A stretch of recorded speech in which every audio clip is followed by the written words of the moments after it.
밤사이 인터넷에서 화제가 된 뉴스를 살펴보는 실시간 이뉴스입니다. 충남 천안에서 고3 학생이 학교폭력 피해를 호소하는 글을 남긴 채 숨지는 안타까운 일이 있었는데요.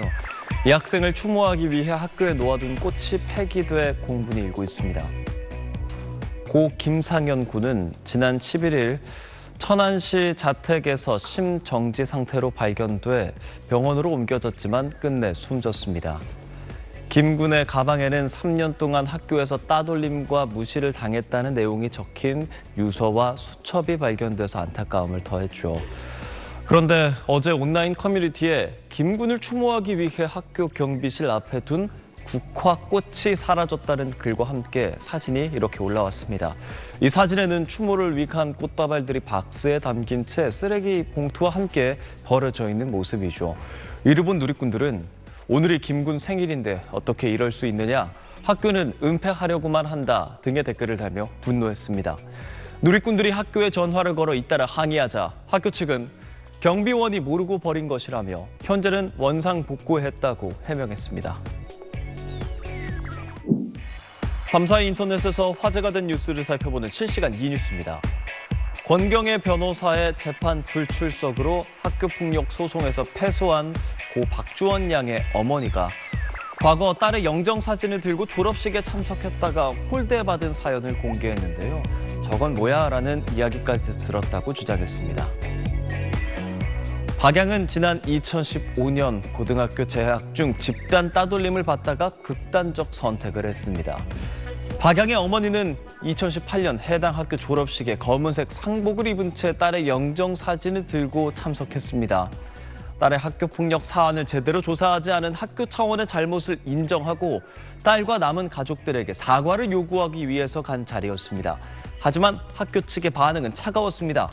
어머니가 원하시는 게 뭐냐고 묻는가 하면 한 교사는 저건 또 뭐야? 라는 말을 뱉었다고 주장했습니다. 이후 발언 기회를 얻었지만 교장은 안절부절 못하며 마이크를 뺏으려고 했다고도 전했는데요. 시선을 마주치고 공감하면서 들어주던 아이들의 모습들이 그나마 가슴에 남았다고 덧붙였습니다. 재작년 10월 15살 A양은 학원 화장실에서 같은 중학교에 다니는 14살 B군에게 불법 촬영을 당했습니다. 화장실 안에서 도찰 당했다고 막 울면서 전화를 하더라고요. 그래 볼일 보는데 무슨 소리가 나서 위를 딱 보니까 폰이 이렇게 자기를 쳐다보고 있더라고요. 이렇게. 학교폭력심의위원회가 내린 조치는 출석 정지 7일과 보복 금지.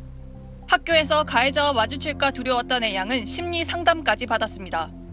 4개월 뒤 B군 측은 A양이 SNS에 피해 사실을 올렸다며 오히려 명예훼손으로 신고했고 졸지에 가해자가 된 A양은 사과문까지 써야 했습니다. 아빠가 여기저기 다 알아봐도 걔가 오는 걸 막을 수 있는 방법이 없다. 내 딸내미 눈에서 그냥 닭똥 같은 눈물이 그냥 뚝뚝 떨어지는 거예요. 지난해 학교폭력 행정소송 판결문에서 이 같은 성폭력 사건도 19건이나 됩니다.